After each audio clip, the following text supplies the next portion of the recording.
Полиция всегда была единая.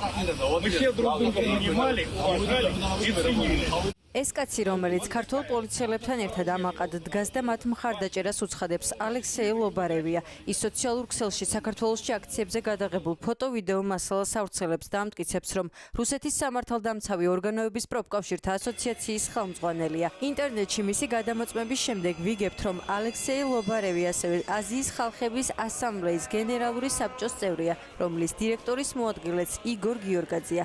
ლობარევის მტკიცებით ის საქართველოში კოლეგებმა მოიწვიეს და მივლინებით რამდენიმე დღე იმყოფებოდა. თავისუფლებისთვის მებრძოლ ხალხს ბოევიკებს უწოდებს და ძალოვანი სტრუქტურის თანამშრომლებს ჩადენილი სისასტიკის გამო აქებს. მან ეს Facebook პოსტი საქართველოს დატოვებიდან 1 დღის შემდეგ გამოაქვეყნა. ქართველი კოლეგების მიწვევით, როგორც რუსეთის სამართალდამცავი ორგანოების პროფკავშირთა ასოციაციის ხელმძღვანელი და საერთაშორისო თანამშრომლობის საკითხებში კომისარი, ჩავედი მივლინებით საქართველოში, რათა ადგილზე გავეცნო სიტუაციას, რომელიც თბილისში უკანონო ანტისამთავრობო პროტესტმა განაპირობა. თავიდანვე მინდა აღვნიშნო, რომ ქართველების უმრავლესობა ნეგატიურად უყურებს მომიტინგეებს. შინაგან საქმეთა სამინისტროს წარმომადგენლებმა ღირსეულად წარმოაჩინეს თავი ამ ექსტრემალურ სიტუაციაში. ბოევიკთა ორგანიზებული ჯგუფები იყენებდნენ პიროტექნიკას, მოლოტოვის კოქტეილებს, ხელკეტებს, კასტეტებსა და სპეციალურ საშუალებებს, რათა დაეცხრილათ საპოლიციო ტექნიკა და პოლიციის თანამშრომლები.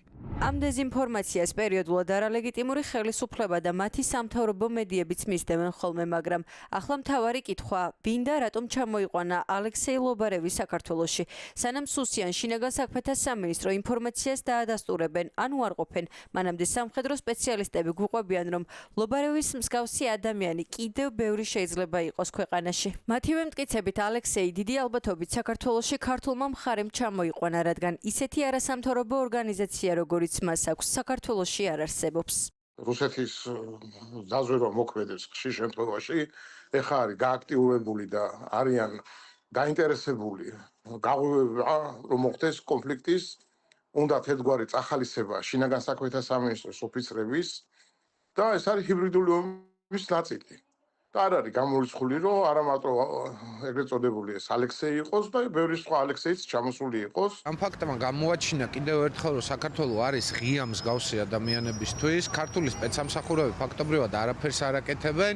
ქართული პოლიცია პოზირებს ჩვეულებრივად რუს ყოფილ მაღალჩინოსანთან შინაგან საქმეთა სამინისტროსი და ეს არის ერთადერთი რამ, რომ საქართველოს სახელმწიფო რეალურად არის ჩამოშლილი, მისი უსაფრთხოება არ არსებობს დღესდღეობით. ალექსეი ლობარევი, რომ რუსული სპეცსამსახურების აგენტია, ამას ის ფაქტიც მოწმობს, რომ რუსეთში ყველა პროდასავლური არასამთავრობო ორგანიზაცია დახურულია და პუტინის რეჟიმის პირობებში ვერაფერი იარსებებს დამოუკიდებლად.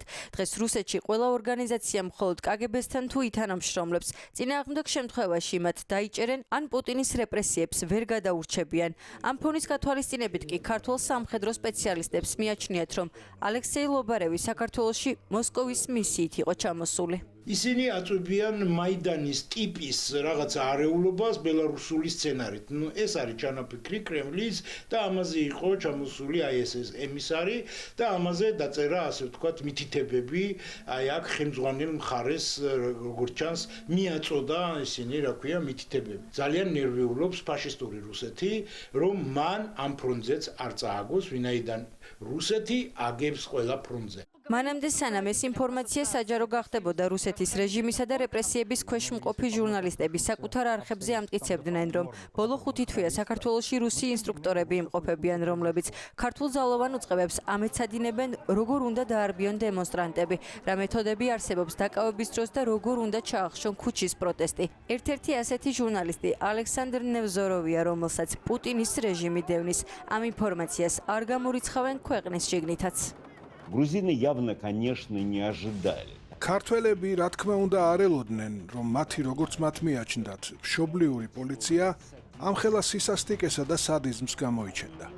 მათ არ გაითვალისწინეს, რომ ქართულ პოლიციას უკვე მეხუთე თვეა, რაც მოსკოველი სპეცები ათვინიერებენ. ამიტომ ყველა დარბევა ხდება მკაცრად რუსული მეთოდიკით.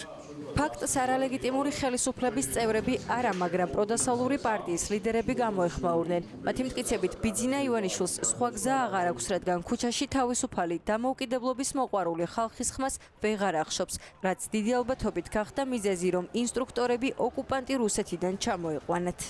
იმ ორგანიზაციის წარმომადგენელი, რომლის ერთ-ერთი ხელმძღვანელი არის იგორ გიორგაძე, ძნელი გამოსაცნობი არ არის, რა საქმეზე შეიძლება იყოს საქართველოში. ვინც არ უნდა დაიხმაროს ივანიშვილმა, ბოლო იქნება ერთი, ეს იქნება ახალი არჩევნები, სადაც გაიმარჯვებს ქართველი ხალხი და დამარცხდება კრემლი საქართველოში. რეჟიმი, რომელმაც მოიტანა არეულობა და ქაოსი ამ ქვეყანაში, რა თქმა უნდა, მისთვის მაშველი რგოლი არის რუსი პროპაგანდისტები, რუსი სხვადასხვა ტიპის, ასე ვთქვათ, აქტორები, რომელთა მეშვეობითაც ბევრ დეზინფორმაციის გავრცელებას ცდილობენ ტელეკომპანია იმედის და მათ შორის პოსტივის მეშვეობით. რუსების აგენტები, ოფიცრები, მოქმედი თანამშრომლები აქტიურად მოქმედებენ დღეს საქართველოში, პირდაპირ მოქმედებენ ქართულ ოცნებასთან ერთად, სუსთან ერთად, სხვა სტრუქტურებთან ერთად, ისინი შეზღრდილები არიან ივანიშვილის რეჟიმზე. ეს არის საქართველოს უსაფრთხოების და მისი სუვერენიტეტისთვის მართლა დარტყმა და რეალური დარტყმა. მიუხედავად იმისა, რომ ალექსეი ლობარევმა ეს ინფორმაცია საჯარო თავადვე გახადა და ამ ფაქტს ქართველი ხალხი აქტიურად განიხილავს,